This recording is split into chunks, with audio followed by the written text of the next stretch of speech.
Hello दोस्तों। अ, दोस्तों इस वीडियो में हम सोशियोलॉजी के एक बहुत ही इम्पोर्टेंट टॉपिक के बारे में जानेंगे और वो है सोशल स्ट्रैटिफिकेशन। इससे पहले कि हम टॉपिक में डीप डाउन जाके इसको स्टडी करें, मैं आपको एक एग्जांपल देता हूँ कि लेट सपोज एक मज़दूर का बच्चा है, ठीक है। अब उसके पास कोई पढ़ने के रिसोर्सेज नहीं है, तो ज़्यादा चांसेस यही हैं कि वो बड़ा हो गए वो भी मज़दूरी करेगा और गरीब ही रहेगा। अच्छा, इसके ऑपोजिट अगर हम देखें तो एक हाई क्लास बिजनेस फैमिली का एक बच्चा है, ठीक है। तो वो क्या होगा, उसकी अच्छी स्कूलिंग भी होगी, ठीक है, एलीट स्कूल में पढ़ेगा, वो बाहर जाकर किसी यूनिवर्सिटी से डिग्री करेगा और आकर अपने वालिदैन का बिजनेस संभालेगा। एक और बच्चा है लेट्स सपोज जिसके माँ बाप डॉक्टर हैं, वो भी पढ़ता है, वो भी अच्छे किसी प्राइवेट स्कूल में जाता है, पढ़ता है और वो भी डॉक्टर ही बनता है, ठीक है, बड़ा हो गया और अच्छी कमाई करता है। सो आपने देखा कि तीन तरह के लोग हैं, ठीक है। एक मज़दूर हो गया, एक बिजनेसमैन हो गया और एक डॉक्टर हो गया। तो अगर हम इसको ये लेके चलें कि यार ये सोसाइटी के तीन स्ट्राटा हैं, यानी तीन लेयर्स हैं, तो हम इसी चीज़ को हम कहते हैं सोशल स्ट्रैटिफिकेशन। कि ऐसा नहीं है कि आपकी सोसाइटी सोसाइटी में सारे बराबर होते हैं, नहीं। कुछ लोगों के पास वेल्थ ज़्यादा होती है, कुछ लोगों के पास प्रेस्टीज यानी इज़्ज़त ज़्यादा होती है, कुछ लोगों के पास वेल्थ ज़्यादा होती है, ठीक है। तो डिफरेंट क्राइटेरिया हो सकते हैं, ठीक है, जिसकी बेसिस पे कोई सोसाइटी डिवाइड करती है अपने लोगों को। कोई भी ऐसी सोसाइटी, चाहे वो पीछे से आप स्लेव्स स्लेव्स की सोसाइटी ले लें, आप लैंडलॉर्ड्स फ्यूडलिज्म की सोसाइटी ले लें, आप कैपिटलिज्म ले लें, कोई भी ऐसी सोसाइटी नहीं है जिसमें सारे बराबर हों। किसी ना किसी फॉर्म में सोशल स्ट्रैटिफिकेशन लाजमी होती है। आगे चलते हैं जी, देखते हैं what is social stratification. For tens of thousands of years humans lived in small hunting and gathering societies. जब आप देखें कि सबसे पहले जब लोग जब शुरू की आबादियाँ कैसे थीं, मर्द जाके बाहर जाके शिकार करते थे, ठीक है, और औरतें घरों में रहती थीं, वो छोटी मोटी मुर्गियाँ शुर्गियाँ रेज़ कर लेती थीं और फ्रूट्स वगैरह पिक कर लेती थीं।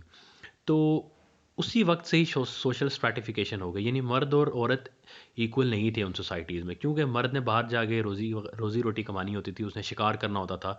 तो नेचुरली मर्द की इंपॉर्टेंस ज़्यादा थी, ठीक है, और औरत की इंपॉर्टेंस रिलेटिवली कम थी। तो वहीं पे आप देखें कि शुरू से ही सोसाइटी स्ट्राटाज में डिवाइड हो गई, यानी उस वक्त पैसे का तो कॉन्सेप्ट नहीं था, लेकिन क्योंकि मर्द ज़्यादा important relatively important role play करता था उस वक्त के हिसाब से, तो मर्द सुपीरियर हो गया।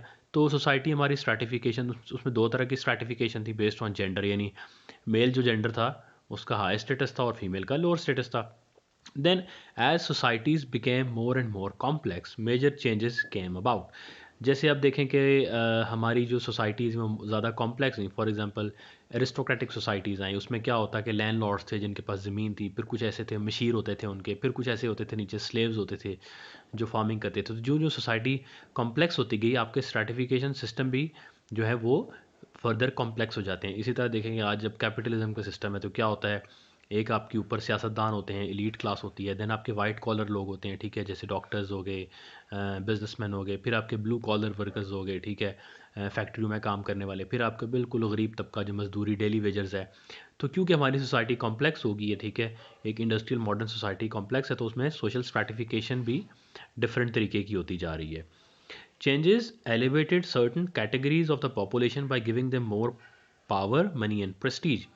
सो जो जो आपकी सोसाइटी चेंज होती जाती है, कुछ लोग आपकी सोसाइटी में ज़्यादा इंपॉर्टेंट हो जाते हैं, फॉर एग्जांपल जिनके पास पावर ज़्यादा है, जैसे आप सियासतदान देख लें। वो लोग जिनके पास पैसा ज़्यादा है, जैसे आपने देखा कि बिजनेस क्लास होती है आपकी, वो भी उसको उसको उसकी भी सोसाइटी में वैल्यू ज़्यादा होती है, एंड प्रेस्टीज, ठीक है। जैसे आपके कुछ ऐसे फील्ड्स होते हैं जैसे डॉक्टर्स हो गए, टीचर्स हो गए। अब टीचर्स को ये डिपेंड करता है, किसी माशरे में टीचर्स को ज़्यादा इज्जत होती है, किसी माशरे में टीचर्स की कम इज्जत होती है, लेकिन स्ट्रैटिफिकेशन लाजमी होती है किसी न किसी बेसिस पे, ठीक है। अच्छा, आगे चलें, सोशल स्ट्रैटिफिकेशन हम इसकी एक डेफिनेशन देख लें।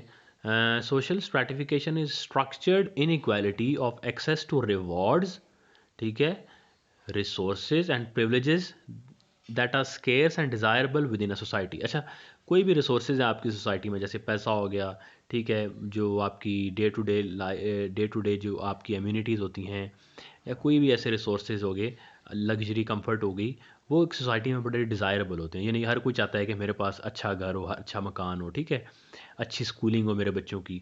और लेकिन ये रिसोर्सेज स्केर्स होते हैं, हर मुल्क के पास स्केर्स रिसोर्सेज होते हैं। ऐसा नहीं है कि हर एक का बच्चा जाके अच्छे स्कूल में पढ़ेगा, अच्छे स्कूल में हर एक का बच्चा जाके पढ़ेगा।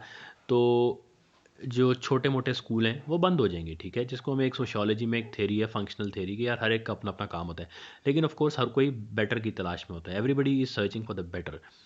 तो अब क्या होगा कि ऐसे में एक्सेस टू दोज रिसोर्सेज जो होता है वो इनइक्वल होता है। जो लोग ऑलरेडी अच्छी पोजीशंस पे होते हैं, क्या होता है कि उनके पास खुद तो access to resources and rewards होता ही है एंड प्रिविलेजेस होता ही है, उनके आगे नस्लों को भी होता है, लेकिन स्ट्रक्चर्ड इनइक्वालिटी होती है। ऐसा नहीं है कि कुछ सोसाइटी में फ्लॉ है, क्योंकि फ्लॉ होता तो ये चीज़ किसी सोसाइटी में ना होती, किसी में होती। ये हर सोसाइटी में है सोशल स्ट्रैटिफिकेशन। आप जब सोशल स्ट्रैटिफिकेशन का वर्ड आता है ना, तो इसको बुरा ना समझे कि यार ये this is something negative, no, it's just an objective and neutral term, ठीक है। सोशल स्ट्रैटिफिकेशन हर सोसाइटी में होता है, कुछ लोग उस स्ट्रैटिफिकेशन में ऊपर ऊपर के लेवल पे होते हैं, कुछ नीचे के लेवल पे होते हैं, बट अगर इतना ही बुरा होता तो ये कभी होता ही नहीं, किसी अच्छी सोसाइटी में होता ही ना। देन सेकंड बुलेट देखें तो क्या है, inequality of an entire category of people who have different access to social rewards as a result of their status in a social hierarchy. Social hierarchy होती है, जैसे मजदूर सबसे नीचे हो गया, उससे ऊपर वाइट ब्लू कॉलर वर्कर्स हो गए, उससे ऊपर वाइट कॉलर हो गए, उससे ऊपर बिजनेसमैन हो गए, उससे ऊपर पॉलिटिशियंस हो गए।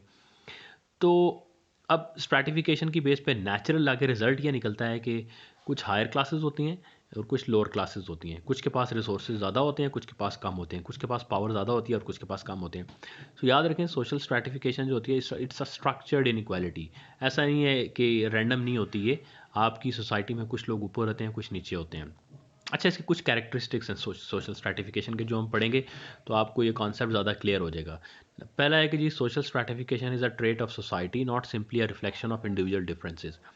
आप इसको ये नहीं कह सकते कि जी एक बंदा है तो वो बड़ा अगर अच्छा पावर है उसके पास और रिसोर्सेज हैं तो नेचुरली वो ऐसा कॉम्पिटेंट, बहुत ज़्यादा कॉम्पिटेंट है, और जो गरीब है, मजदूर है, वो इतना कॉम्पिटेंट नहीं है। ऐसा नहीं है। सोशल स्ट्रैटिफिकेशन हर सोसाइटी की हर सोसाइटी का ट्रेट है, यानी हर सोसाइटी में पाया जाता है, और लाजमी नहीं है, हो भी सकता है लेकिन लाजमी नहीं है कि रिफ्लेक्शन हो इंडिविजुअल डिफरेंसेस की। For example, children born into wealthy families are more likely than children born in poverty to experience good health, achieve academically, succeed in life's work and live a long life. For example, जो आपके privilege ख़ानदानों में बच्चे पैदा होते हैं उनकी सेहत भी अच्छी होती है, क्योंकि उनके पास हॉस्पिटल्स की एक्सेस होती है, उनकी डाइट अच्छी होती है, एकेडमिकली वो अच्छा परफॉर्म करते हैं क्योंकि वो अच्छे इदारों में पढ़ते हैं, बाहर की यूनिवर्सिटीज़ में पढ़ते हैं, और वो ज़्यादा लाइफ में सक्सीड भी करते हैं क्योंकि उनकी अपब्रिंगिंग ऐसी होती है। सो जो वेल्दी फैमिलीज़ हैं वो नेचुरली उनके बच्चे भी आगे अच्छे इक्विप्ड होते हैं, वेल इक्विप्ड होते हैं दुनिया की मुश्किलात से मुकाबला करने के लिए। सो हम एक एग्जांपल ले लें कि यार जैसे टाइटैनिक था, जब वो डूबा तो जो अपर क्लास थी वो शिप्स में बैठ के चली गई, लेकिन जो लोअर क्लास थी, ठीक है, वो बेचारे सारे डूब गए। अब ऐसा नहीं है कि वो जो लोअर क्लास थी, जो बेचारे गरीब लोग थे, वो सारे जिनके कहते हैं कि अमीर जो लोग थे वो बहुत कॉम्पिटेंट थे और जो गरीब थे वो इतना नहीं थे, नहीं, वो क्योंकि एक स्ट्रैटिफिकेशन बनी हुई थी, अमीर वर्सेस गरीब, तो अमीर लोग एस्केप हो गए। तो एस्केप हो गए तो वंस अगेन अमीर अपनी अमारत का हर जगह फ़ायदा उठाएगा और गरीब को उसकी गुर्बत का हर जगह नुकसान ही होगा, ठीक है। आगे चलते हैं जी। Social stratification persist over generations. In all societies parents pass their social position on to their children. जैसा कि हमने बात की कि अमीर का बेटा अच्छी ज़िंदगी गुजारेगा, गरीब का बेटा बीमार भी होगा, उसको बीमारियां भी ज़्यादा होंगी, ठीक है, उसके लिए आगे अच्छी ज़िंदगी भी नहीं होगी। इसी तरह अगर एक डॉक्टर है वो अच्छी ज़िंदगी गुजारता है, उसका बेटा भी डॉक्टर बनेगा। एक सियासतदान है तो डेवलपिंग कंट्रीज़ में ऐसा होता है कि उनके बेटे भी सियासतदान होते हैं, उनके पास पावर होती है, प्रेस्टीज होती है।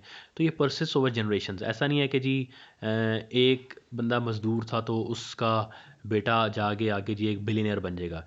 एक्सेप्शंस होती हैं, हमारी सोशल मोबिलिटी होती है, लेकिन इतनी नहीं होती कि मज़दूर का बेटा जाके एक लीडर बन जाएगा। ऐसा नहीं होगा। वो ये होगा कि पढ़ लिख जाएगा तो थोड़ा ब्लू कॉलर के एक इंडस्ट्री में काम करना शुरू कर देगा, या वो बहुत ही पढ़ लिख जाएगा तो किसी बैंक में नौकरी करेगा। लेकिन ज़्यादातर ये होता है 99% के सोशल स्ट्रैटिफिकेशन जनरेशन में पास ऑन होती है। गरीब का बच्चा गरीब ही होगा, डॉक्टर का बच्चा डॉक्टर ही होगा, सियासतदान का बच्चा सियासतदान होगा। सो एक इंपॉर्टेंट कैरेक्टरिस्टिक है सोशल स्ट्रैटिफिकेशन का कि इट